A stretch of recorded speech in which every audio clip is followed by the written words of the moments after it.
علیہ وسلم تشریف لائے مصلاح اپنی اس مسجد میں جہاں آپ مسجد نبوی کی بات ہو رہی ہے، جہاں آپ نماز ادا فرماتے تھے اور امامت فرماتے تھے، مسجد نبوی میں تاجدار کائنات تشریف لائے. فرآ ناسا کأنہم یقتشرون، تو آپ نے کیا دیکھا کہ لوگ وہاں بیٹھے ہیں لیکن آپس میں کر کیا رہے ہیں؟ یقتشرون. ساتھ وضاحت فرما دی اے یضحکون، وہ آپس میں ایک دوسرے سے مذاق کر رہے ہیں، آپس میں ایک دوسرے کے ساتھ ٹھٹھا کر رہے ہیں اور ہنس رہے ہیں، کہکے بلند ہو رہے ہیں، ان کے مسکراہٹیں پھوٹ رہی ہیں، وہ خوشی اور مسرت کا اظہار کر رہے ہیں. اللہ تعالیٰ کے نبی تشریف لائے، آپ صلی اللہ علیہ وسلم نے جب یہ دیکھا قالا اما انکم لو اکثرتم، اب فرمایا ہے میرے صحابہ اگر تم کثرت کے ساتھ ذکر کرتے، کیا ذکر کرتے؟ ذکر حازم الذات حازم اللذات، اگر تم لذتوں کو فنا کر دینے والی چیز کا اکثر ذکر کرتے، اگر تم لذتوں کو فنا کرنے والی، لذتوں کو مٹانے والی، لذتوں کو ختم کرنے والی، یہ تم جس سرور کی محفل میں بیٹھے ہو، مذاق کی محفل میں بیٹھے ہو، یہ آپس میں مذاق کر رہے ہو، خوشیاں بکھیر رہے ہو، اگر تم ان خوشیوں کو ختم کرنے والی، لذتوں کو ختم کرنے والی کا ذکر کرتے، لَشَغَلَكُمْ أَمَّا أَرَى، تو جو کچھ میں دیکھتا ہوں نا اسے بھول جاتے. جو کچھ میں دیکھ رہا ہوں کہ تم مذاق میں پڑے ہوئے ہو، تم آپس میں ایک دوسرے کے ساتھ مذاق کر رہے ہو اور یہ ہنس رہے ہو، بول رہے ہو، ہنسی والا کام کر رہے ہو، تو تم اسے بھول جاتے. اور پھر آپ نے فرمایا کہ فَاكْسِرُوا حَازِمَ اللَّذَّاتِ، تم یہ لذتوں کو ختم کرنے والے کا ذکر اکثر کیا کرو. پوچھا گیا یا رسول اللہ وہ کیا ہے؟ آپ نے فرمایا الموت، موت کا ذکر کثرت سے کیا کرو. تو میں نے عرض کیا اللہ تعالیٰ نے فرمایا جب ان میں سے کسی کے پاس موت آتی ہے تو موت آنے کے بعد حالت کیا ہوتی ہے؟ اللہ تعالیٰ کے نبی نے فرمایا کہ اگر تم موت کو یاد کرتے تو موت جب آتی ہے تو کیا ہوتا ہے؟ فَإِنَّهُ لَمْ يَأْتِ عَلَى الْقَبْرِ، اور آپ کا یہ عمل بھی حضرت ابو سعید خدری نے نقل فرمایا. آپ نے فرمایا جب بھی اللہ کے حبیب کسی قبر سے کے پاس سے گزرتے إِلَّا تَكَلَّمَ فِيهِ، مگر آپ وہاں پر گفتگو کرتے اور وہ قبر بھی کے بارے میں بتاتے کہ یہ قبر کیا کہتی ہے، یہ قبر اپنے اوپر سے گزرنے والے کے بارے میں کیا کہتی ہے. مجھے حکم یہ ہوا تھا کہ یہ جو موت کی حالت ہوتی ہے وہ بیان کی جائے اور پھر ایصال ثواب کی بات کی جائے. تو یہی دو باتیں میں نے کرنی ہیں اور یہی آج کا سارا اس کا لب لباب بھی یہی ہوگا کہ بندہ جب دنیا سے جاتا ہے تو اس کی حالت کیا ہوتی ہے. ایک مومن جاتا ہے تو حالت کیا ہوتی ہے، اور ایک اللہ معافی دے اللہ کا ایک نافرمان بندہ، ایک گناہگار بندہ، ایک رب کا منکر بندہ اس دنیا سے جب جاتا ہے تو اس کی حالت کیا ہوتی ہے. قبر کے اندر کا ایک منظر بیان کروں گا اور اس کے بعد ہم نے ہمارے اوپر کیا لازم ہے، ہم نے کیا کرنا ہوتا ہے. وہ ہم نے تین باتیں ہیں ساری.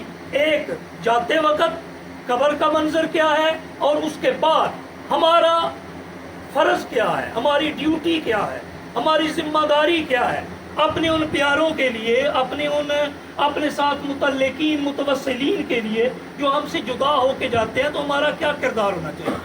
تو حضور تاجدار کائنات نے فرمایا کہ وہ قبر کیا کہتی ہے. قبر کہتی ہے انا بیت الغربہ، میں کیا ہوں؟ میں عجیب و غریب و مقام ہوں، میں غربتوں کا مقام ہوں، میں پریشانیوں کی جگہ ہوں. انا بیت الوحدہ، میں تنہائیوں کی جگہ ہوں.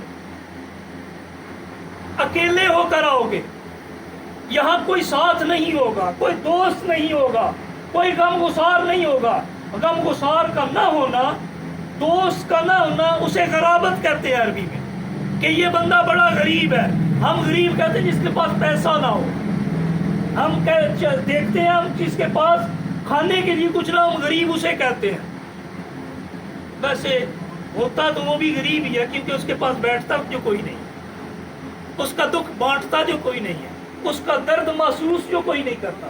تو یاد رکھیے جب دنیا سے بندہ جائے گا تو اس کی حالت بھی ایک غریب والی ہوگی، اس کے پاس کچھ نہیں ہوگا، جو کچھ ہوگا وہ ہوگا جو اس نے دنیا میں کمایا ہوگا، جو کچھ اس نے کیا ہوگا۔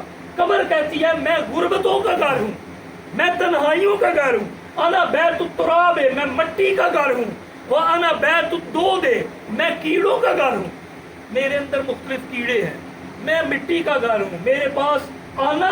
ایک اور حدیث پاک میں اللہ تعالیٰ کے نبی نے فرمایا قبر کہتی ہے میں تاریکیوں کا گھر ہوں، جب آنا تو اپنے ساتھ روشنی لے کر آنا، اللہ، اپنے ساتھ روشنی لے کر آنا۔ میں تنہائیوں کا گھر ہوں، جب آنا تو اپنے ساتھ دوست لے کے آنا۔ وہ دوست کیا ہے ہم یہ بھی سمجھیں گے۔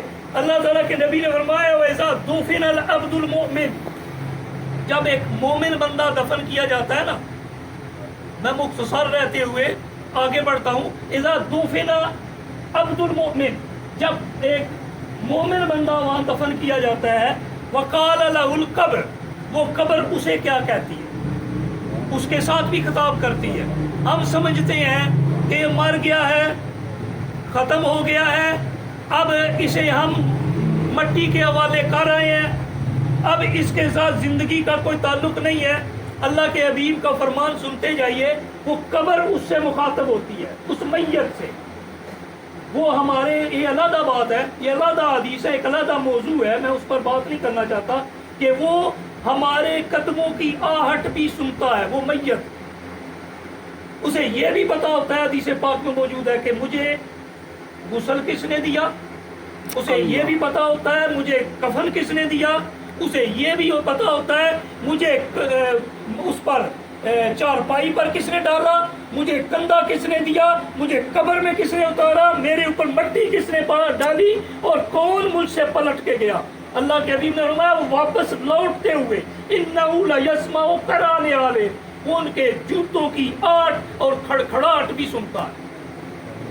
بات تو دور کی بات، پیروں کی آٹ بھی وہ سنتا ہے۔ تو اللہ تعالیٰ کے حبیب نے فرمایا جب بندہ مومن دفن کیا جاتا ہے تو کیا ہوتا ہے؟ وقال له القبر، قبر کیا کہتی ہے اسے؟ مرحبا واہلا بک، تجھے خوش آمدید، بسم اللہ، جی آیا نو، آؤ، بھلا ہوئے، جس طرح ہمارے عربی میں کہتے ہیں اہلا و مرحبا، خوش آمدید۔ اور پھر اما کنتا، کیا تو وہ نہیں ہے؟ قبر کہتی ہے اس میت کو۔